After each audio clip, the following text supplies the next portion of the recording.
All right, hello everyone, and welcome to another Popular Culture Dialogue. This time we're talking about global popular culture. And it's interesting, of course, to talk about it in the state of a global pandemic, but just even in general, because one of the reasons why we're able to have these dialogues is because of the technologies that are connecting all of us. We have people from Australia, Germany, and the United States right now in this conversation all coming together.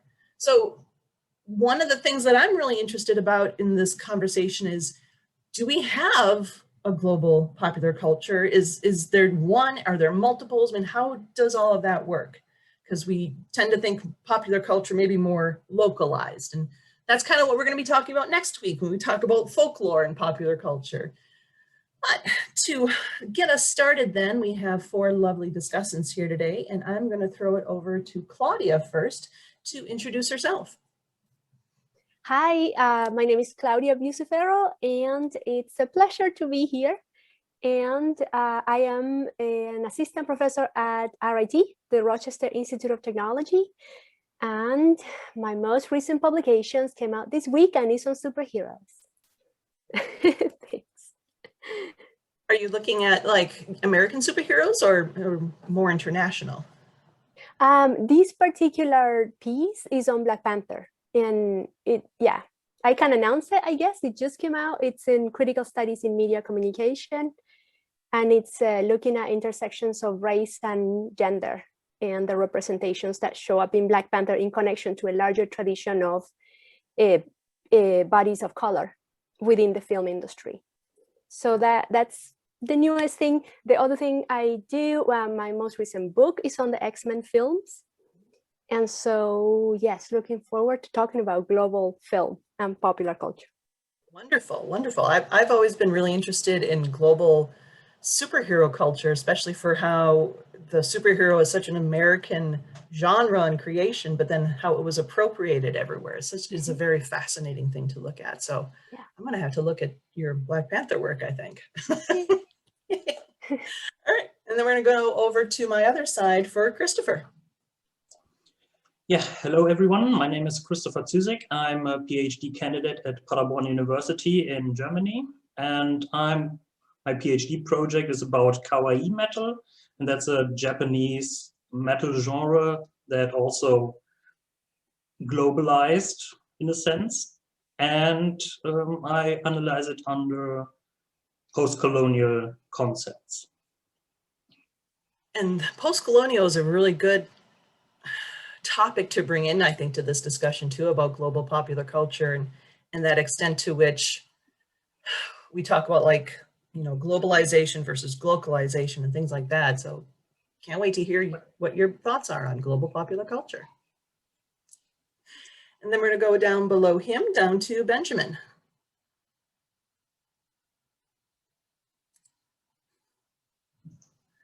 Dreaded mute button there. It's so early, sorry for that. Ben Nickl, I'm an assistant professor at the University of Sydney, so I'm really interested in transnational pop culture. How does it travel? How is it making its way around the world? And at the moment, I'm working on a book about popular culture and the depiction of monsters, gods, and how humor in popular culture has replaced a sense of morality. So that's the latest thing. Next to transnational popular film, I'm also interested in the circulation of, as I just said before, international pop culture. So the reason why I'm really interested in this panel is, and here's the thing, every time there's an American pop culture trend or fad or whatever that's happening, I'm getting a call from a local press person, and they always talk to me about, like just yesterday, we talked about Eddie Murphy maybe being too PC for this day and age, and with coming to America, coming out in a couple of days, I feel like I need more. I need you guys. I need like connection to the mainland back from the island here. That'd be just brilliant to have a bit of a bigger cohort to talk about these things. So yeah, that's that'd be my ideal goal here. Thank you. Does Amazon Prime stream over in Australia? I'm actually not aware of that. They do, yeah, they do, and maybe some people got the film, on the down low somehow here, but yeah, so yeah, there's streaming, but Australia is not the place to really get the film always at the beginning, you know, so we always have to be a bit patient. But so then is Australia coming to America too tomorrow or today there? Tomorrow, today. Yeah, so it's on Amazon Prime, but it's going to take a while for it to come here. So yeah. That's something interesting to think about with all of these streaming services now. If in the past, of course, you had that idea like films being distributed, like they would show up in different countries at different rates, but it's interesting to hear if that's still happening with the streaming apps, because technically they could just all go live around the world at the same time. They did with Wonder Woman, you know, we had the same sort of global release, but then with others, you know, it's studio deals, it's about, you know, like the commercialization of the streaming, that is a whole lot of a different process here in Australia. So it's, the streaming market is wild. All I can say about that. It is a wild thing. Thank you, Ben. We'll definitely dive into the whole idea of transcultural, transnational, and all of that more too. And then we're going to go down to Krysten. Okay, hi everyone. Happy to be here. This is so exciting. These are really great, so thanks for organizing. I agree with Benjamin. It's just nice to connect with people, you know, globally that have similar interests, because I think that helps reframe this discussion. So I'm really fascinated in trash culture and reality television, and specifically how it is bundled and packaged and then transported between countries. So obviously, you know, we've seen a lot, if you Big Brother, Survivor, those big reality TV shows, but really the political economy around that, of which shows and which formats are easily transported, and then how shows are like reinscribed to fit that culture, specific culture of where they're airing. Yeah, so I'm just so fascinated. You think like, oh, reality TV might only be a thing in one culture or one area, but really it's so global. So that's really what I'm like most interested in, just seeing like how it's received in different cultures and kind of reinscribed based on where it's created and then transported to. Very cool. I didn't know that, because my partner and I, we wrote a book on the greatest cult TV shows of all time. And we picked Iron Chef, the Japanese Iron Chef, because of how fundamental it was in the creation, really, of food competition shows. Mm-hmm. And it is interesting to think of how Iron Chef, the Japanese version, what happened when it came to the United States, and how they kept aspects of the Japanese, but, you know, completely changed other aspects. So that's fantastic that you're looking into that. Yeah. It's super fascinating. So excited to talk about it more. Well, okay. I have one question really to throw out and maybe open up the entire conversation. And I think we're going to have different perspectives on this perhaps, but it sounds like we may all come to a similar understanding. And that is, what do we mean by global popular culture? I mean, is there a global popular culture, and what leads us to say that?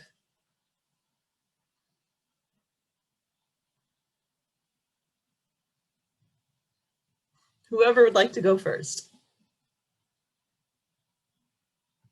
I guess I can jump in, and actually I grew up in Chile. I'm originally from Chile.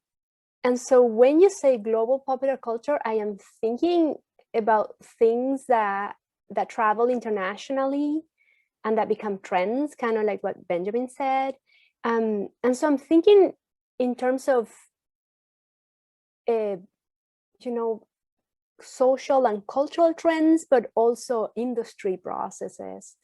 And so when we say global popular culture, well, there are certain cultural products, right, that are kind of positioned in the global scene by companies that are interested in the revenue that comes from an international market. So that's one aspect. But on the other hand, we have audiences all over the world who are very interested, right, in those products, and then appropriate them, engage them with them in a number of ways. And so I think when I think global popular culture, And I remember my years growing up in Chile and paying attention to everything, to music and movies coming from the US and Europe, for example. And waiting, right? Waiting for the release of the record or waiting for the release of the movie.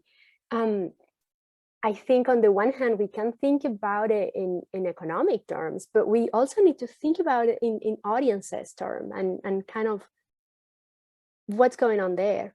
So those are, you know, two perspectives that I think about. Yeah. So, and just to chime in, oh, sorry, go ahead. Oh no, you can first if you want.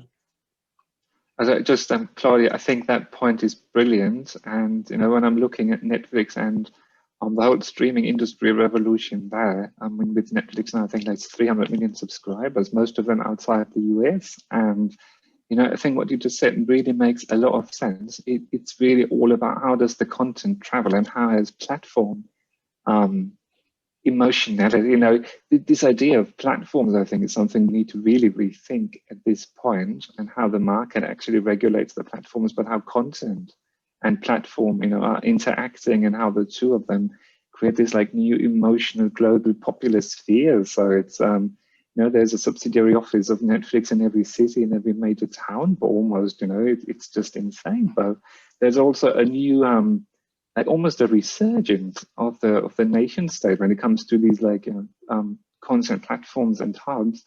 Then a research group of mine with a colleague in Israel and at Free University of Berlin, we found that there's a new idea about streaming popular culture, and there's a new kind of intimate relationship, like a new platform intimacy. Like there's a new sort of relationship developing with the screen in your hand that you touch more like than, you know, maybe your partner or anything else in the world. There's a newfound, during the pandemic, like global popular culture has become such an emotional relationship. So I think like that is going to be a massive change in how we consume and how screen intimacy, you know, is going to be developed in the next couple of years in popular culture. I think the content to guide us along.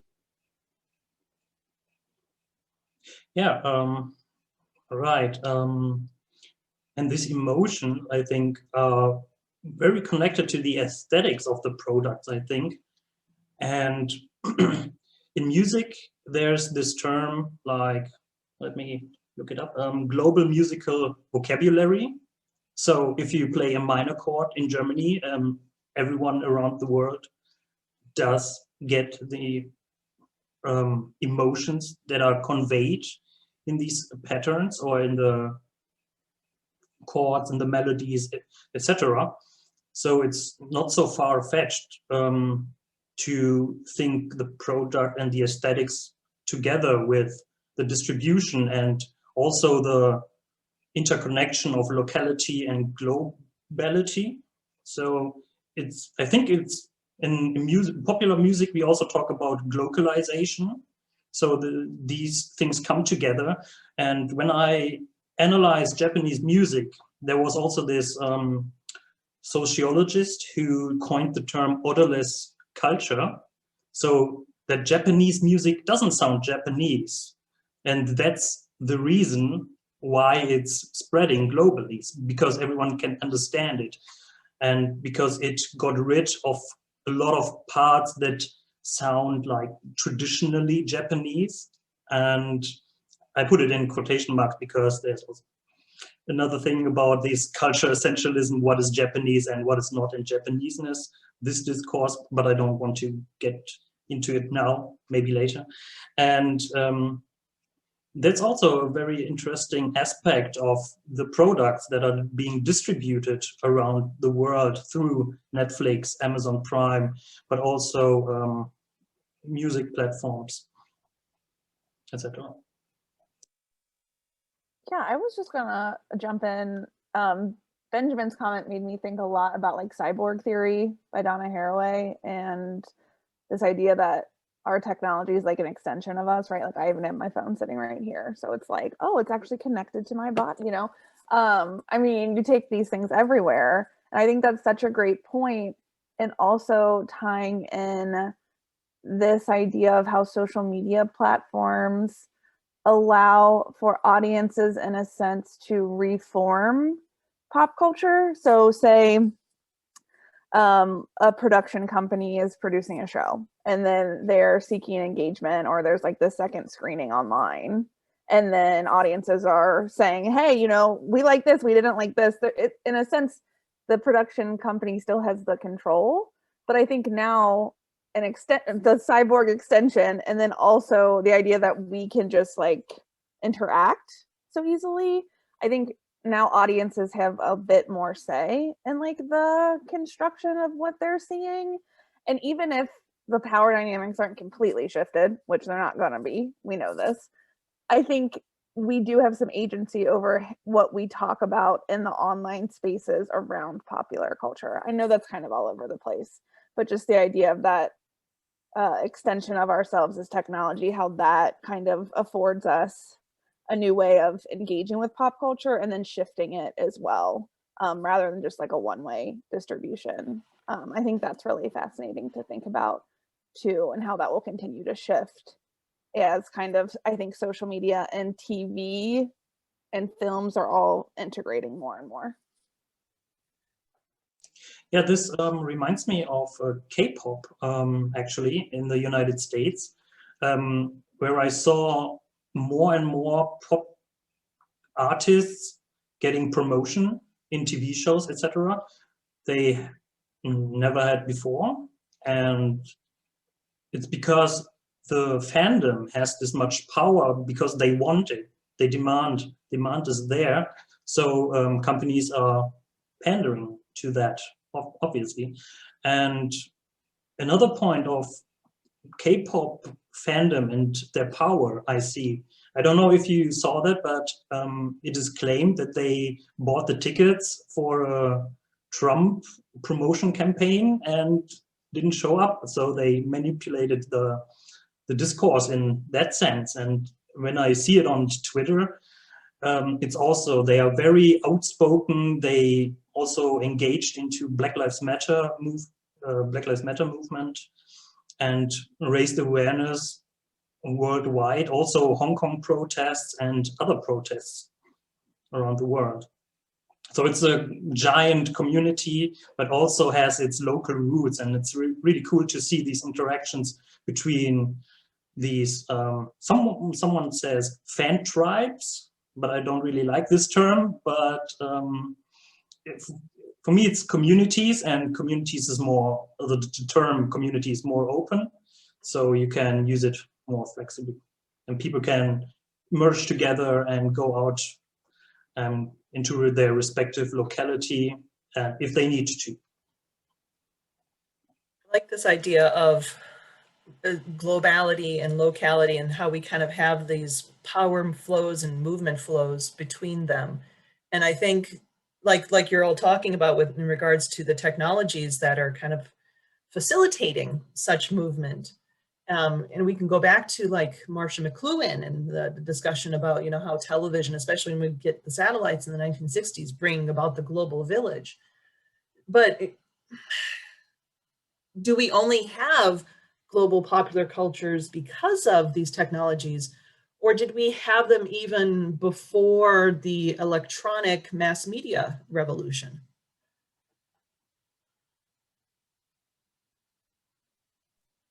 I can jump into that too, because having grown up in Chile, when I was doing research on Chilean media years ago, I kind of had to grapple with that question, and especially considering, you know, a country in the global south that's actually very small and historically very isolated because of the geography, you know. So it was actually hard to get to Chile before we had airplanes, by land or by sea, right? It was hard.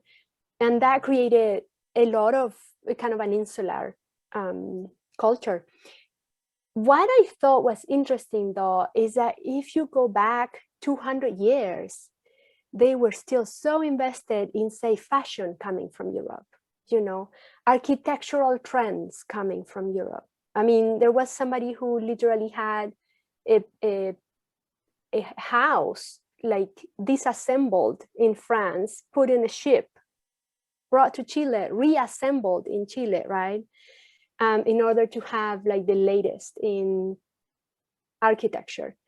And so I think actually there has been a global movement of cultural content of various kinds. If we look back and go to literature and literary movements, right? Or we go back and look at opera as something that, you know, sometimes is considered elite, but certain other more popular operas were considered, or operettas, right? They were considered popular entertainment. We end up finding that there has been global movement for centuries, right? So now with the new technologies, of course, this is facilitated.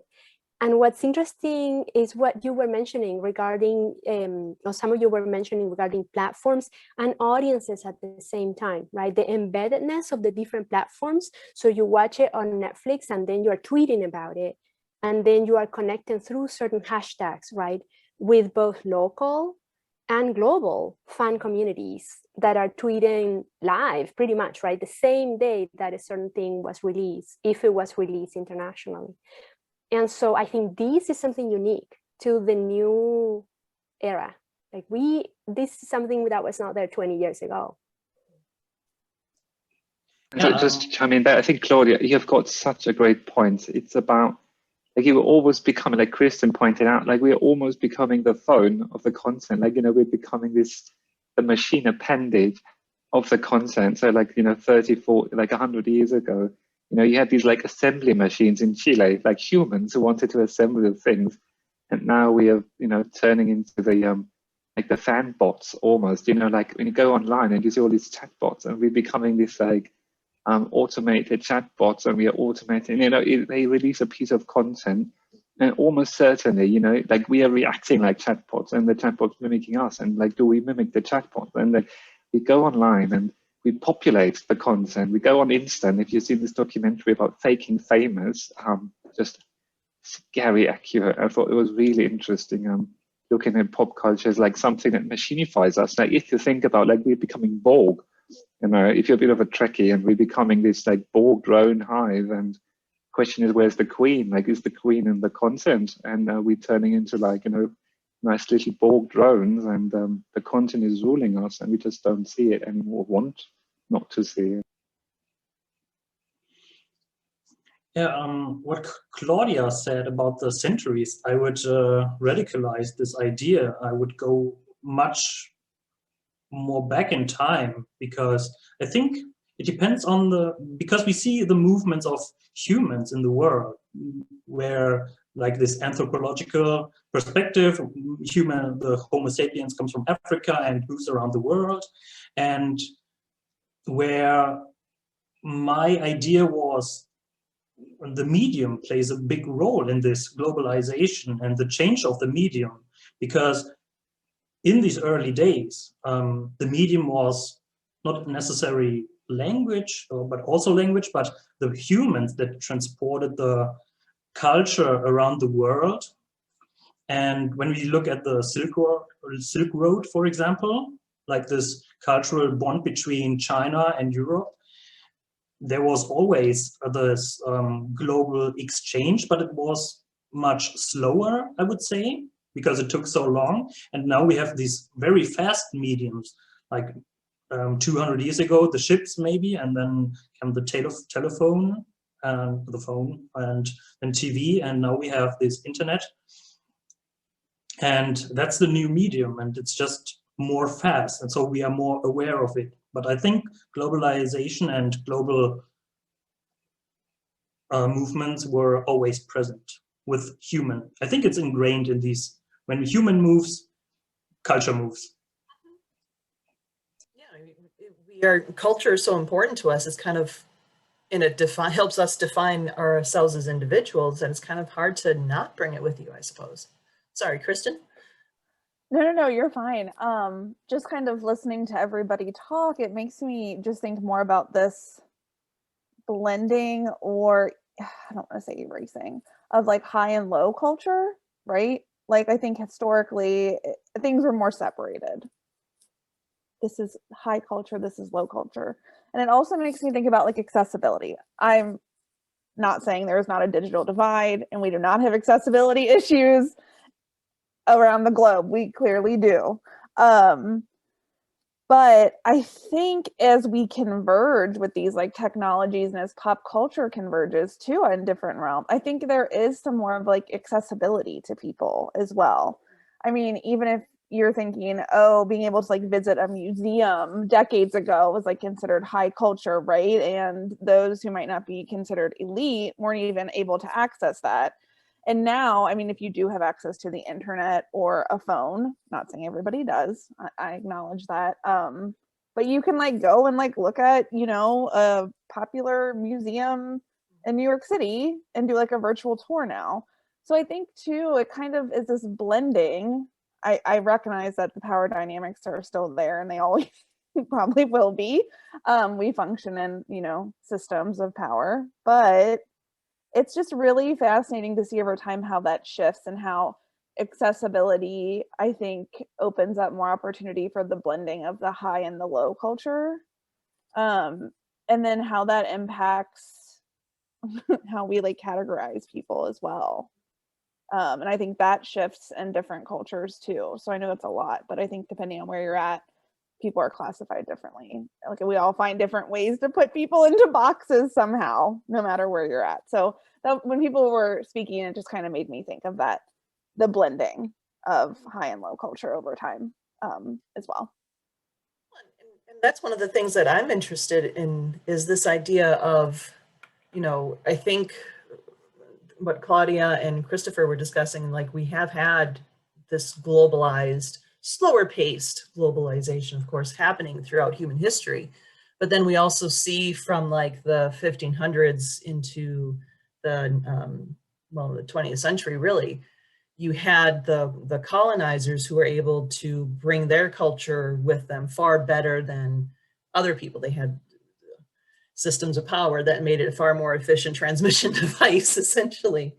But then in the 20th century, we started to see that turnover where it became the colonized who started to be able to share their culture and being able to kind of push back.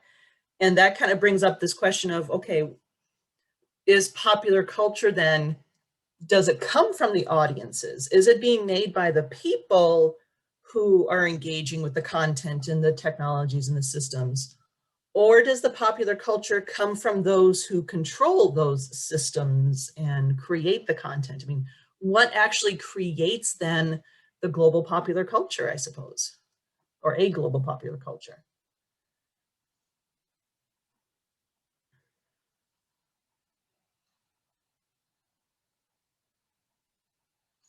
It's a tricky one, right? Because we talk about, like Benjamin was talking about how, and I think this was before we started, Wonder Woman 1984 was released rather simultaneously.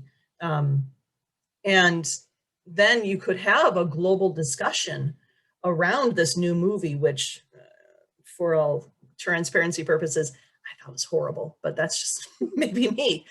But you can now have this global conversation because of something Warner Brothers did. But is it Warner Brothers who's generating then that global popular culture, or is it all of the fans around the world talking about it that is generating that global popular culture? I guess, are we going to go in order again? Because I kept thinking, do I... No, I think you should go ahead and go, and then we can kind of we can kind of riff a little if you want, or we can go in order, whatever's easiest. I have some thoughts, but I love hearing what everybody has to say because then it makes me think of more things. And Krysten can go first this time, and we'll circle up. Are you sure? Okay. So this is just my random thoughts. I don't know if you can say it's either or. I think it's both. And I don't know if other people feel this way, but I think you have to acknowledge terms of power. So obviously Warner Brothers, these like huge media monopolies have the power. Like me, say a little me sitting here in Chicago, I want to like produce some content and put it out there. Yes, I have more accessibility platforms to do that. Like I could create a YouTube channel. do these different things. But do I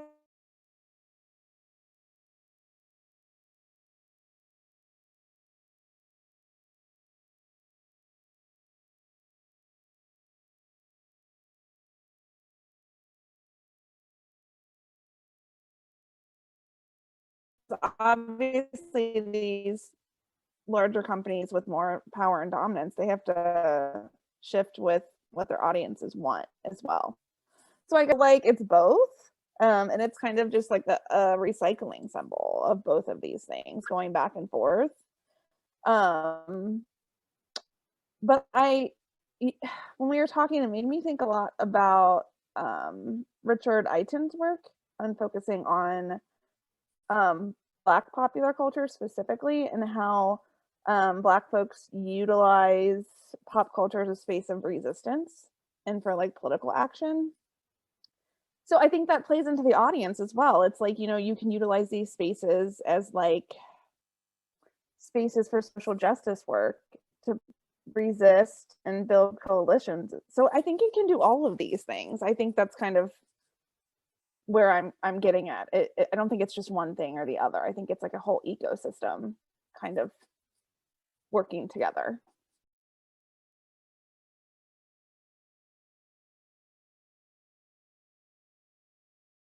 Do I jump in? So I will say yes, actually.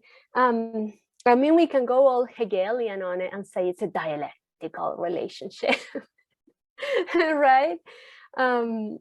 Because it certainly is. I mean, industry is not inventing stuff off the top of their head. They are doing a lot of market research to see what is going to be profitable, you know, and welcomed by the audience. And they don't always get it right, but they certainly try, right?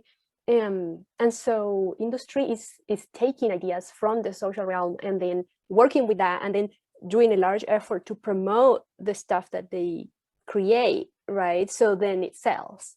And of course that economic element is important, but I think what you're mentioning regarding audiences, especially when we think globally, right? If we're thinking about diasporic communities and diasporic audiences, right? Or transnational flows, the ability to connect with each other through a shared engagement with a cultural product, such as the music or movies, right? Coming from a particular place, or featuring elements that are important to your community, that somehow you feel represented in those kinds of contents, right? I think that's really important, and people really crave that. And of course, industry can try to capitalize on that, and they capitalize on audience work as well. We know that, right? Like when they're trying to promote a movie, for example, of course, they're trying to capitalize on the fans tweeting about it and the fans in the fan forums featuring it, because it helps their efforts. But at the same time, even when you look at very young people, you look at kids and how hooked they get on certain kinds of content, or superheroes or television shows, you see that there's something else going on there, right? That really speaks to kind of a symbolic engagement, and that bridges popular culture, right? In all these different ways. Yeah. Maybe I can bring two anecdotes into this discussion about my personal experience, since maybe you can see I'm not German in that sense, because I'm half German, half Filipino, and I grew up in Germany, and I can say I don't felt represented by popular culture products here we have, and the idols and stars that are being portrayed in the media. So I personally always turn to Asian popular culture, so to make sense of my identity, you could say. But it was also always a negotiation, and that's why I feel very personally close to Homi Bhabha and his concept of cultural hybridity. And I think this is also, since we have more and more of these diasporic communities, and I see this also in America, and when you look at urban distribution, for example, like Chinatown, etc. So the communities still come together and form their own communities in a community, which is, in my opinion, not always very helpful, since it can open up, open up is not the right word, but it can create barriers on the one hand. But on the other hand, it also encourages flows of cultural products. So because I see a positive development here in Europe through K-pop, since there are a lot of Asian people also who are interested in K-pop, so more and more products are also distributed in Europe, and which was 10 years ago not the case. And so on that note, I was just wondering if maybe then Claudia and maybe Christopher, just branching off of that, I thought maybe we're in the age of the super platform, you know, it's like the superhero might be one of those super platforms, and it's with, you know, Wakanda Forever has become such a battle cry, you know, for a lot of underrepresented communities. And maybe Claudia, you can talk to that a bit more, because I thought until Captain Marvel came about, you know, and they talked about, is a female superhero, you know, is it commercially viable? Is it particularly in quote unquote like remote areas of the world like Australia, you know, can you actually export that? And have people going there, and, you know, in areas where there's a specific like masculinity attached to global popular culture, you know, how it travels, you know, night rider in the air, like, you know, all of that technology, you know, and are we going using those super platforms in order to like have the content become I think one of you called it an economy, you know, system of like little sort of like, you know, pools of identity next to each other, and they're kind of all slowly and steadily floating into each other and like emerging in those things. So I think, you know, just putting the question to all of you, because I've been thinking about that a lot, but you know, it's hard to get a grip on it because it's so tangible and at the same time really becomes so evasive when you talk to people about it. And Christopher just said there, I thought it was really interesting. There's a new sort of development happening here. There's an indigenous sort of comic hero movement genre happening about indigenous comedy and cartooning, but it's all crowdsourced. Like there's no, you know, powerful, there's no Warner Brothers, you know, there's no big studio behind that. Until as now there isn't. So it's all state funded whenever that happens, or it's, you know, grants or research bodies by state governments that put money into that. So it's more like a sense of responsibility than it is about a popular demand. So I'm wondering, you know, if you think back, I always think back to this amazing scene like in Devil Wears Prada, you know, Miranda, she just says, you know, like the blue you're wearing, like it's been decided a long time ago. Like it was decided in a room where you have no access to, you know, how can you like, you know, think you had any choice in what kind of thing you're wearing and what kind of blue you're wearing? So it always gets me back. Yeah, I can kind of hop in on that too. I think it's really fascinating. So I'm looking into some TV shows. Insecure by Issa Rae is one of them, and then Broad City, how both started on YouTube basically. And so how these social media platforms actually kind of function as a space to allow maybe underrepresented, you know, groups to actually create media content and share their narratives. Because I study communication and media, but also Black studies and women and gender studies. So I've been looking at that, like the intersection of those things and just how we're seeing this more, right? Like these narratives are getting pushed to the forefront. But my question with that is like, well, do these media companies actually care, or is it just like a PR tactic, right? I mean, probably a PR tactic.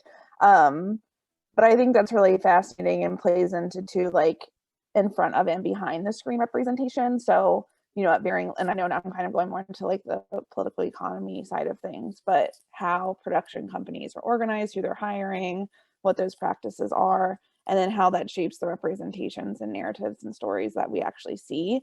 And I mean, I'm based, in the US. So if I went somewhere else, maybe it would look differently. I think that would be really fascinating just to compare cross-culturally different like production companies that are kind of larger in each area and see like, okay, who's behind the screen like there, and then what are we seeing? So that kind of just made me think of that as well.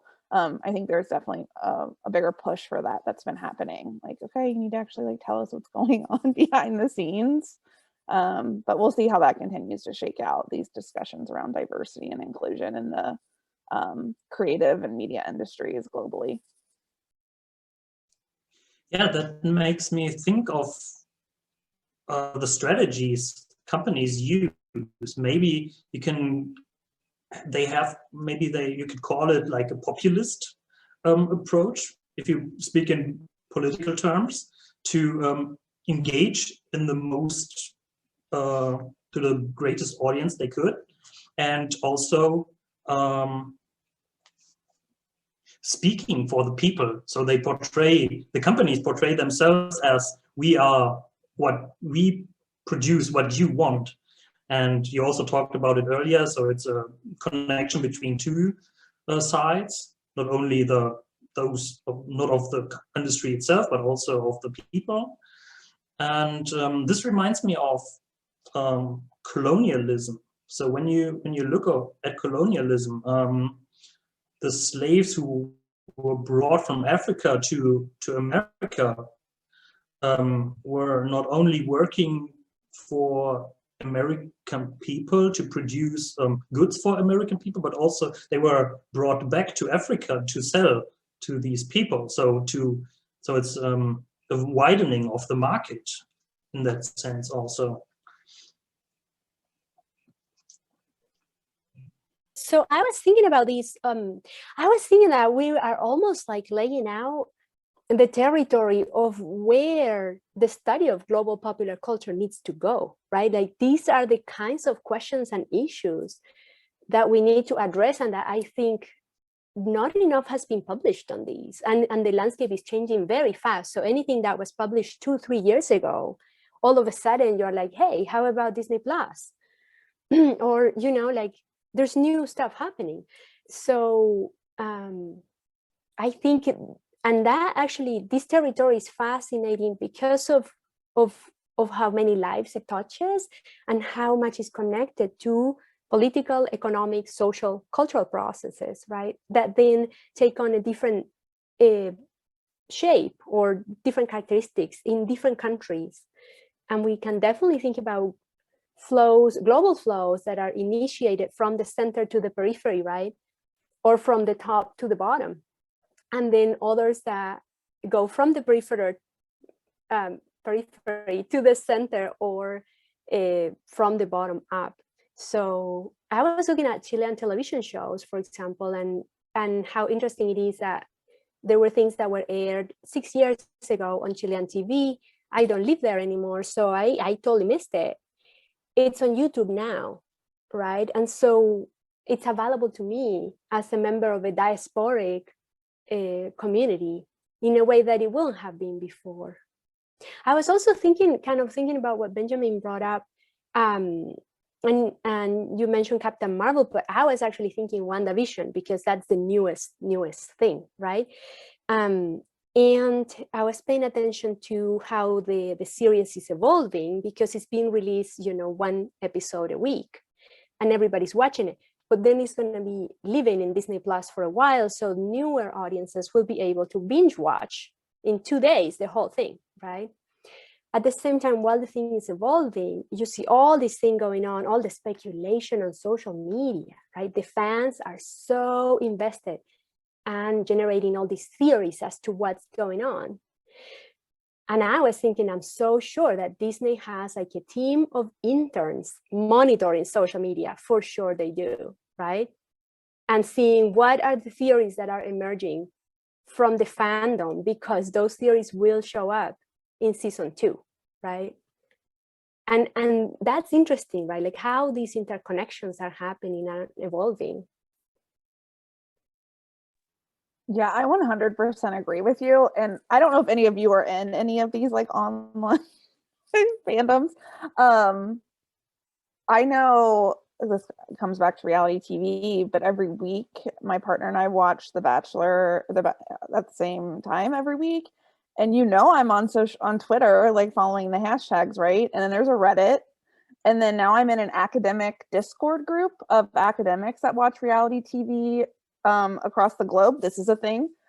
So I think it's really fascinating, right? It's like we're talking about these things, but like I'm doing it too. Like I am one, and I don't know if anybody else has that personal experience. But I think that's fascinating too. And another way of like, in a sense, like I've been thinking more about like a digital ethnography of this, right? Of either participating or observing these online groups, and then what are they like discussing, and then do you see that reflected in like the show or the film as well? So I think it is that whole, I keep saying convergence, I don't even know if that's the right word, the two-way kind of relationship between audience, fandoms, groups, communities, and then the production aspect too. So I mean, maybe this is just my own guilt. I would be fascinated if anybody else was in any of these groups or if it's just me, but I love it. The Discord group with all the academics that watch reality TV has like turned into a giant thing. There's like tons of people in it. It's really fun.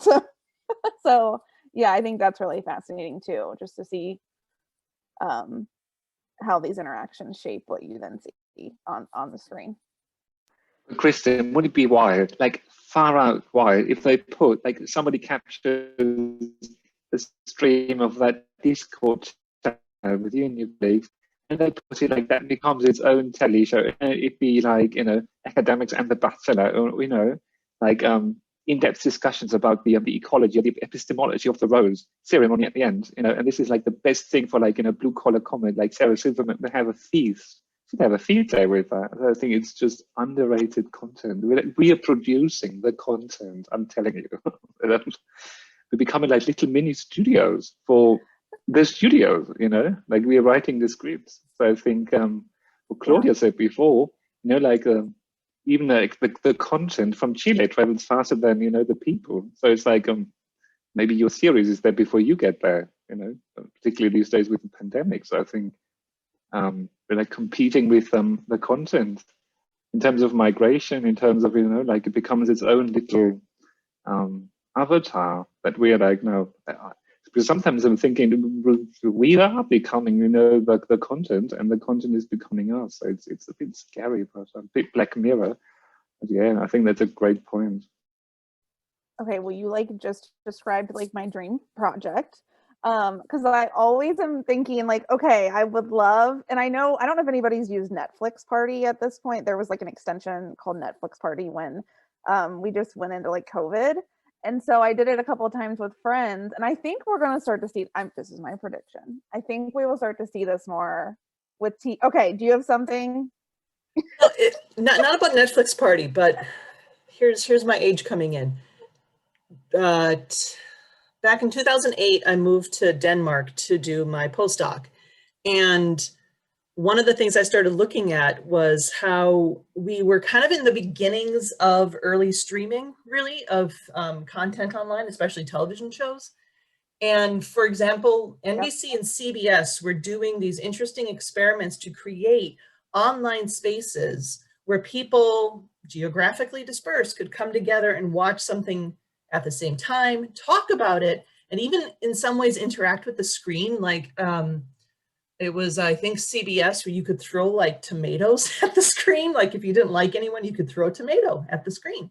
And so you had these virtual living rooms going on. And the infrastructure was not there because we didn't have good enough broadband, people didn't have the streaming capabilities. But to see that that's coming back now with things like Zoom, there are other platforms for these types of virtual engagements, of course, Twitch and things like that. It is fascinating to see how much people want to connect with each other over the content. Yeah, I've been reading a bunch about, it's literally called connected TV. And there's all these technologies that are being developed now, which like as a PhD student, obviously I don't have access or money to these things, but I would love to do an experiment where you like could, you know, see how people like interact with that. I think it's so fascinating. So I'll be fascinated to see in the next like 5 to 10 years if we have more of this connected TV where, you know, you go on and stream and then there's like a chat box or something where you can like type in. Because it's kind of like when you go, I don't know if anybody's been, I'm sure you have, on Facebook, if you're like on a Facebook Live and people can go in and hit like hearts and the likes and type in, you can see it like in real time. I feel like we're going to eventually have that on our televisions, but that's just my prediction. I don't know. Because even now TikTok is now being integrated onto TV where you can start to watch TikTok videos organized by themes on your television. So it's just really fascinating. But I will shut up now. I've talked enough. Other people can share their thoughts. I think the discussion took a very interesting turn from Krysten to Carrie because you were talking about the experience people make with global culture, global popular culture, if you could say so, through the products. But it is also, I think, interesting to analyze the experience, because when I was in Japan, I got to know some Koreans, and when I was singing this "I Will Follow You" by Ricky Nelson, this very old American song, and they were totally hooked into it. So there's also this I would say global cultural memory, maybe. So people can connect. So not only the contemporary culture we have, but also older culture, the memory, I would say. That actually kind of brings up the last thing I want us to touch upon, because we're getting towards the top of the hour here. And Christopher, it kind of relates to something you said a while ago about the minor chord and how in music. And one of the things we keep hearing about, like music and math, which is interesting, that about how they're universal languages, that no matter where you go around the world, it's going to be a constant. And I wonder if we have now, because of global popular culture, we have these kind of universal, well, with the idea from Ben of content as platform, these universal touch points that everyone knows, at least if they're connected in some way to the technologies that we use to distribute. Because I would imagine, I mean, we'd still have, for example, Amazon tribes where they wouldn't have these types of connections, or do they because of the people who's visiting them? I don't know. So do we have a universal language due to global popular culture?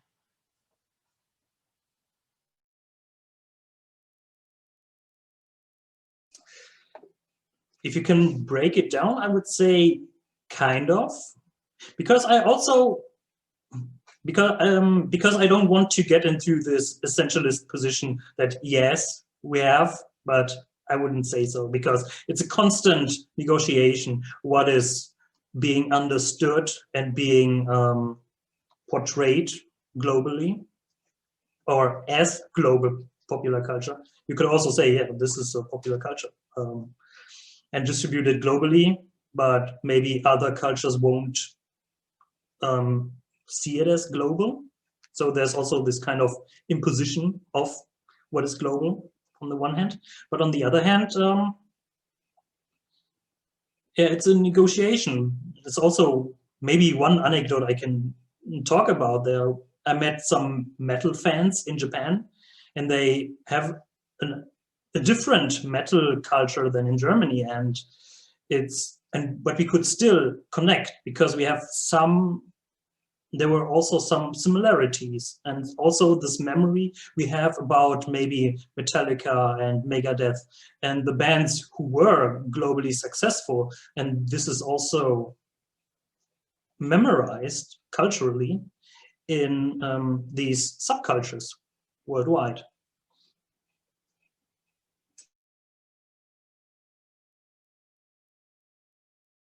I guess I can follow up on that kind of briefly. because I also see that, yeah, clock is ticking.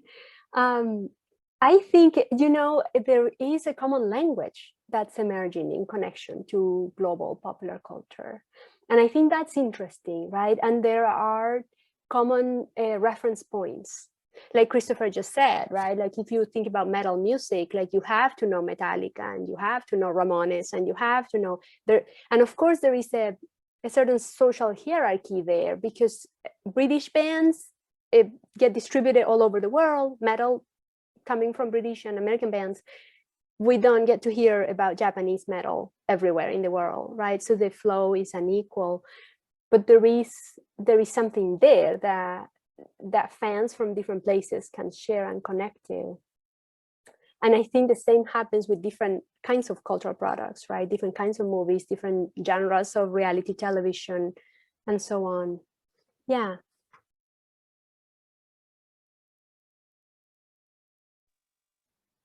One of the things that I was just thinking, though, about this universal language, because I think maybe what we get caught up on is that term language, and language is highly, you know, symbolic. It's these things that we've created that are symbols, but then to understand the symbols, you have to understand the meaning in them, and then that becomes very culturally entrenched, so that can't translate as well.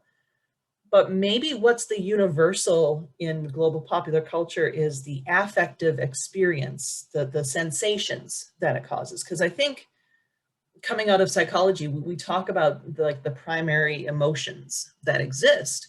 And we're all humans. We all have the relatively same biochemistry, maybe slight variations. So we all have essentially the same capacity for affective sensations. We just label them differently. So I'm wondering if what this globalized nature of, you know, popular culture of our world is helping us to understand is just how connected we all are on that fundamental embodied nature of life. Sorry, just on that point, Kevin, I think if you watch, and I came across this one night, Googling away, and if you go to YouTube and you watch the one sequence when Thanos in Endgame, he is almost there destroying Tony Stark, and you have that one moment like Captain America is, you know, coming in, you know, the cavalry arrive, and it's this fantastic moment, you know, and there's reaction videos across the world. And they always film the moment that this is happening. It's like a TikTok, and it goes from one audience, one nation, one culture to the other, and the reaction is always the same, and it makes you teary-eyed. Like it really, you're tearing up because it's so positive, and it's the best thing. If it's like, you know, horrible day in the news, and we have a lot of, so you go and then you watch that, and it's insane, and you can like time. There's an exact point where the audience starts to cheer, and just the emotion is so powerful and positive, and I thought that is amazing. Like, you know, just when you just were saying that, I thought that is exactly that point. Yeah, I know we're at time, but I was thinking actually the same thing. Is like it's a maybe more of that uses and gratifications approach to like apply that cross-culturally and see like, okay, well, are people kind of seeking out these things and then having like a similar gratification from it? I think, because I think we do have a global pop culture, but I think it shifts and adjusts based upon the place. But I do think we, as humans, we do have like a shared emotional reaction to things. So maybe we just all need to form a team and do like a global uses and grats pop culture study, and just see if people are, you know, feeling the same way globally or not. I think that's a really great point. I also was thinking that as well. Like, I don't know if it's necessarily like a certain language, and we can't say like everywhere pop culture is the same, but I do think maybe why people seek it out and consume it might look similar ways in different places. Well, and just to touch on that quickly too, because I had mentioned at the beginning that I had done some stuff on global popular cultures, because when I was in Denmark, I was using superheroes as kind of my text for an analysis that I was doing. And I started looking into how people around the world were reacting to this very American thing. And this is 2008. This is just after Iron Man came out, so we don't have the MCU or any of that yet. And I put out a questionnaire around the world, had people, you know, indicate their familiarity with various American superheroes. But then I also asked them, like, certain anime characters and manga characters, are they superheroes, and got their familiarity there. But more interestingly, I used Peter Coogan's definition of a superhero and asked them that, like, what they thought was important to have as the superhero.